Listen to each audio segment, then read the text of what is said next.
सत्य विद्याओं का पुस्तक है, वेद सब सत्य विद्याओं का पुस्तक है। वेद का पढ़ना पढ़ाना, वेद का पढ़ना पढ़ाना और सुनना सुनाना, और सुनना सुनाना सब आर्यों का परम धर्म। ऋग्वेद मंडल 10 सूक्त 169 मंत्र द्वितीय। मंत्र का विषय है गोदूत तपस्या से अंगिरस बनना। मंत्र ओम यः स्वरूपा विरूपा एक रूपा या समाग्निरिष्टया नामानि वेद या अंगिरसस्पदेशेन चक्रोदस्ताभ्यां पर्जन्य मणिक्रमयच्छत्। या जो गौमें स्वरूपा समान रूप वाली हैं अथवा विरूपा विविध रूपों वाली हैं, और जो एक रूपा एक रूप वाली हैं, जिनका सारा शरीर एक रंग वाला है, या साम जिनके नामानी नामों को अग्निहोत्र करने वाला पुरुष इष्ट यज्ञ के हेतु से वेद जानता है। वैदिक संस्कृति में घर में गौ इस उद्देश्य से भी रखी जाती है कि उसके गर्भ से अग्निहोत्र करने का संभव होगा। इस गौ का नाम ही अग्निहोत्री होता था। इस प्रकार अग्निहोत्र करने वाला व्यक्ति यहाँ अग्नि कहा गया है। वह गौओं को अग्न्या आदि नामों को जानता है और इन नामों द्वारा सूचित होने वाले गौओं के महत्व को समझता है। ये गौएं हैं यह जो इस संसार में तप के साथ अर्थात तपस्या के होने पर इन तपस्वियों को अंगिरस बना देती है। अंग प्रत्यंग में इनका दूध रस का संचार करने वाला होता है, परंतु यह आवश्यक है कि इन गौदुग्ध सेवन करने वाले में तपस्या अवश्य हो। बिना तप के केवल गौदुग्ध हमें अंगिरस नहीं बना सकता। हे पर्जन्य बादल ताभ्य है, उन गौओं के लिए महिषमयच्छ महान सुख को प्राप्त करा। वृष्टि से चारों ओर चारा पर्याप्त मात्रा में हो जाता है और इन पशुओं के भूखे मरने का प्रसंग नहीं होता। वृष्टि क्या होती है? पशु के लिए पर्याप्त भोजन की वर्षता है। भावार्थ गोदुग्ध सेवन के साथ तप के होने पर मनुष्य अंगिरस बढ़ता है।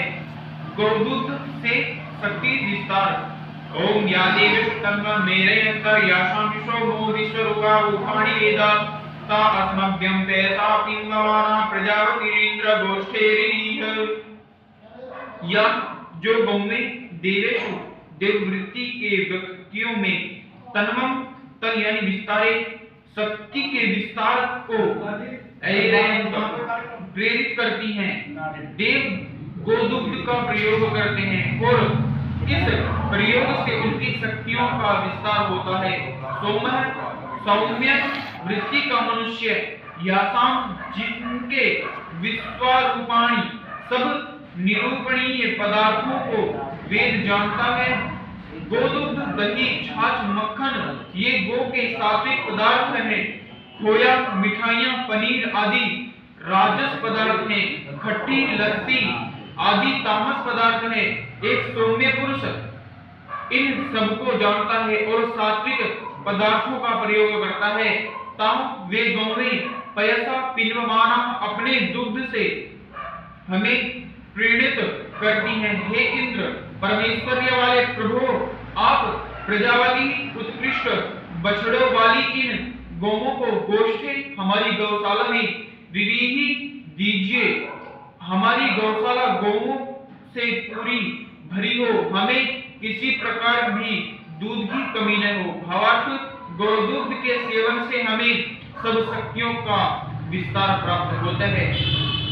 देव पितर ओम प्रजापतिर्महे मेताराणो विश्वेदेवै पितृभिः संविदानान् शिवा सती रूप नो गोष्ठां वकस्तासां वयं प्रजां संसदेम। प्रजापति सब प्रजाओं का रक्षक प्रभु मह्यम मेरे लिए एता इन गौओं का रराना देता है।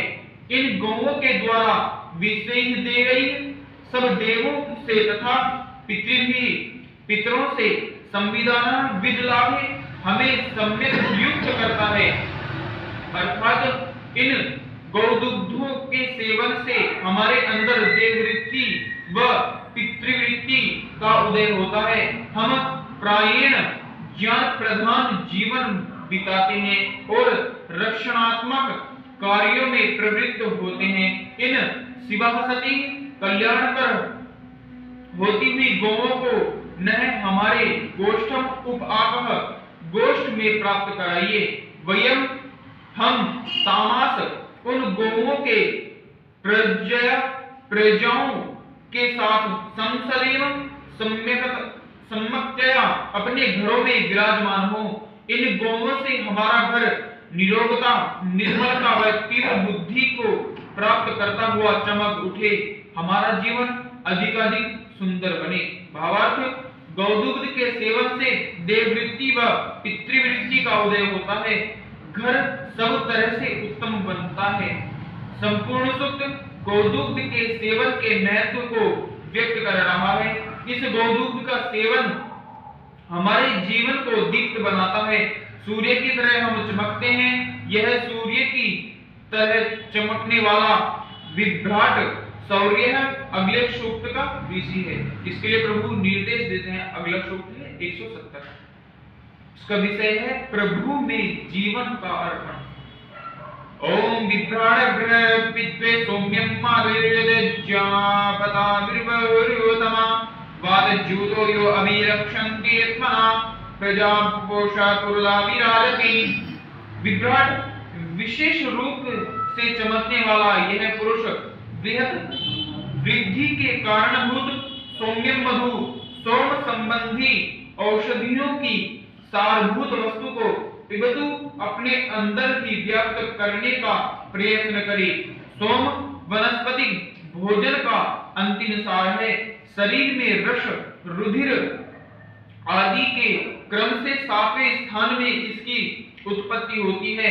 इसीलिए सारभूत वस्तु होने से इसे मधु यह नाम दिया गया है। इसका हमें पान करने का प्रयत्न करना है। यही सब वृद्धियों का को मूल है। यह विभ्राट अपने अवृतम कुटिलता से रहित आयु जीवन को यजपतम यज्ञों के रक्षक प्रभु में दृढ़ता स्थापित करता है, अर्थात ब्रह्मनिष्ठ होकर अपने जीवन को बिताता है। वातजूता प्राणों से प्रेरित हुआ यह जो विभ्राट मना स्वयं अभिरक्षति अपना रक्षण करता है, अर्थात प्राणायाम के द्वारा जो अपनी शक्तियों का रक्षण करता है, वह प्रजापोष संतानों का उत्तम पोषण करता है और पुरुधा अनेक प्रकार से शोभा को प्राप्त करता है। प्राणायाम के द्वारा शक्ति का रक्षण करता हुआ यह उत्तम संतानों वाला बनता है और अपना भी शरीर, मन व बुद्धि के द्वारा विकास करने वाला बनता है। भावार्थ, हम जीवन को यज्ञमय बनाते हुए इस जीवन यज्ञ को प्रभु में स्थापित करें और उपासना व प्राणायाम शक्ति का रक्षण करते हुए अपने शरीर, मन व बुद्धि का विकास करें।